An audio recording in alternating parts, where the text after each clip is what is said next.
Good afternoon and welcome to Island Ed's Adventures.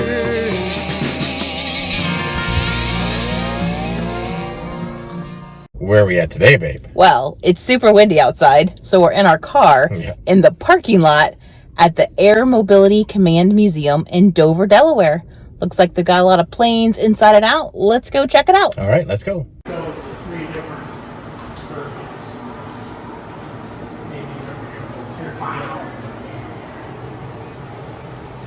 So you can see the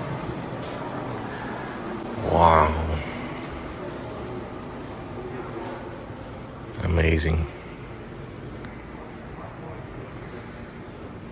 This is the PT-17 used for pilot training in World War II.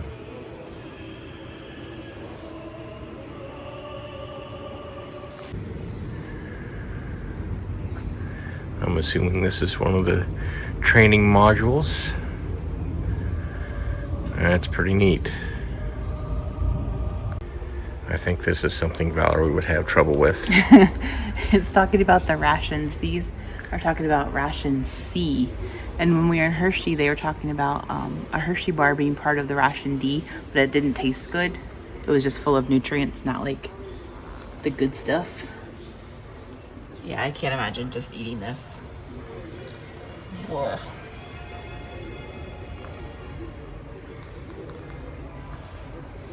Ready to eat. They got a piece of Wrigley's gum. That's ration K. C-47A, used to transport troops. You can imagine this thing is huge. Of course it is. It's big. This is the BT-13, the Valiant. It was the basic trainer that was most widely used by the U.S. Army Air Force during World War II.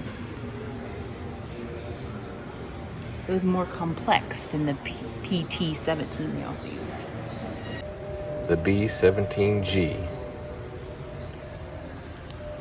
The gunner on this plane had a front row seat, that's for sure.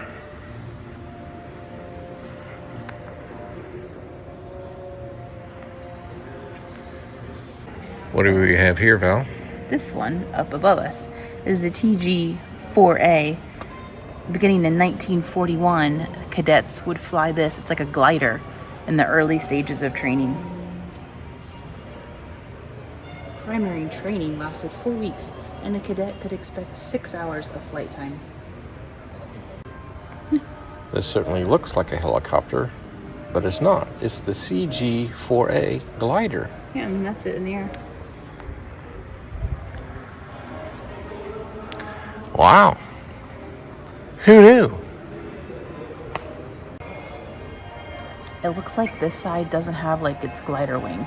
That's why we thought it was a helicopter, because there's no wing, but it's a glider really.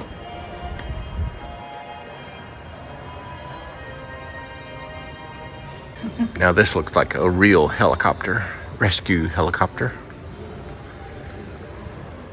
Look how big those propellers are. Yeah. Look at the size of the propellers.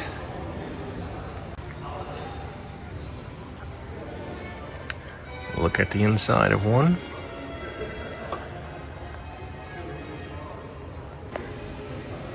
Say again? A lot of what we've seen have been World War II planes. This one came a lot later. We acquired it in 1958. It's the HH-43 Husky. It's used for rescue and firefighting missions. It can be in the air in about a minute. So what do these letters mean on the plane? The black triangle means it's the 1st Air Division. The L in the black triangle means it was the 381st Bomb Group.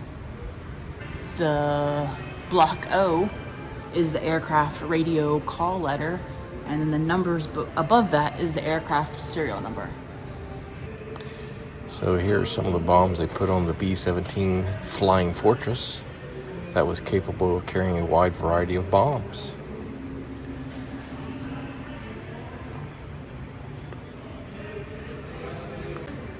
So this C-2 life raft from 1945 was worn on the pilot's parachute harness When the pilot ditched his aircraft, the raft was inflated by the canister on the back of the raft. The raft was a self-contained sailboat with its own handy pump, bailing scoop, and oar. These little boats saved many lives during World War II. I wouldn't want to do that out of a plane. The M1A1.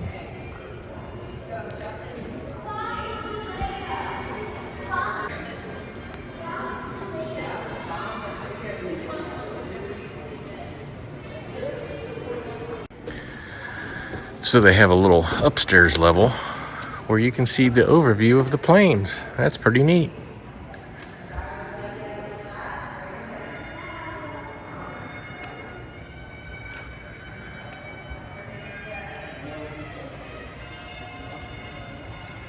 And of course, no video is complete without a Valerie selfie. Trying to get the right angle. Which plane do I want?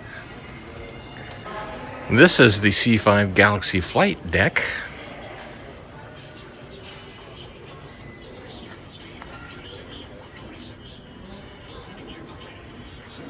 A lot of controls. Imagine trying to memorize all those. That's a lot of buttons and levers. So you can also go see the aircraft they have outside and a control tower exhibit. Let's go up.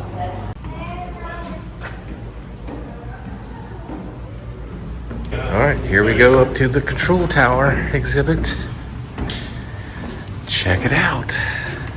Did you stop at the desk and get your tour ticket for the tower? We did not need to leave. You'll have to go down. It's gonna be 102 feet tall. It had 110 steps, and they were all as steep as the Oh, last wow.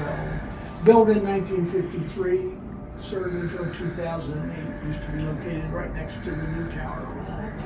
Do y'all know anything about the Air Force, Dover Air Force Base? Or We do not. General? No. Okay. You local or from out of state? Ohio.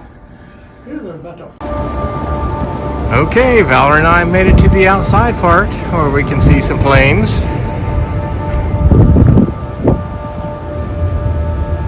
I didn't film a whole lot upstairs in the command center because there was a tour guide up there and I didn't really want to interrupt him, so I just let him do his thing. But I did get an overview of the area. It was pretty cool. It was. The C-131D Samaritan. Used for passenger transport.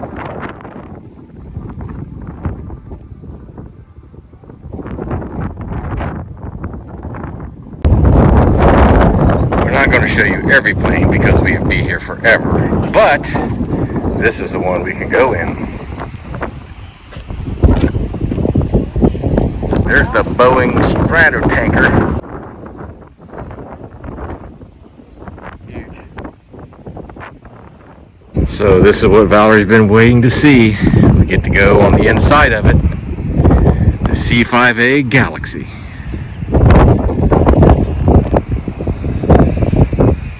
It's so big. It is so big. Wow. airplane door. Something that they made. Wow. Yeah. Oh my gosh, it's so big. So big. The tour guide was closing up the plane, but he was nice enough to let us on for a minute. Thank you so much, Mr. Tour Guide. And I'll never forget that they put the seat in the there's pictures up there. There's a troop compartment up there. Just so big in here. And it looked like a big movie theater. I saw it. So this section is upstairs of where we are, and it could hold 73 troops in these seats.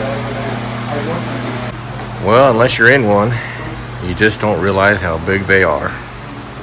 Look at this. This is full.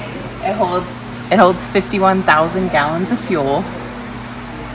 It can carry, 25,844,746 ping pong balls in the cargo compartment, which is where we are now. And it can carry 2 of these tanks that weigh 65 tons each. Wow. Amazing. That is very cool. A much thanks to the tour guide because he was closing it up just as we was entering. So Thank you. shout out to the tour guide. Whoever you are. Yeah, thank you, whoever you are. That was very, very nice of you. You reopened it for us and let us look around. It's quite amazing. All right, we're going to check out a couple more planes out here, and then we're going to head on in because it looks like a storm is a-brewing. Valerie is on a beeline for the F-16 fighter planes. She loves them. So this one is the F-1B. The Voodoo. Still, tactical fighter bomber. Tactical fighter bomber. And this one is the F-106A Delta Dart. You can see why they call it Dart.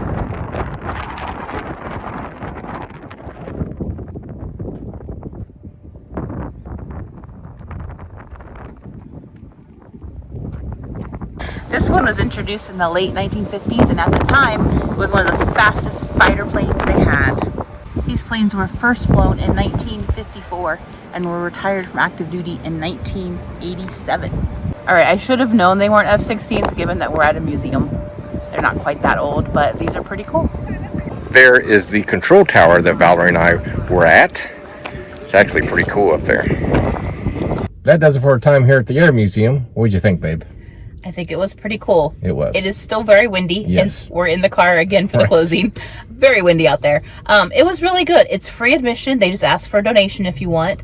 But so it's small, but they had quite a few aircraft inside the hangar, and then outside. Got to go up in the control center and talk to that guy. That was cool. We got to go inside the C5. Love that. So yeah, I think it was a great stop for us. Absolutely. And as always, thanks for watching our videos, and we'll see you on the next adventure. Bye.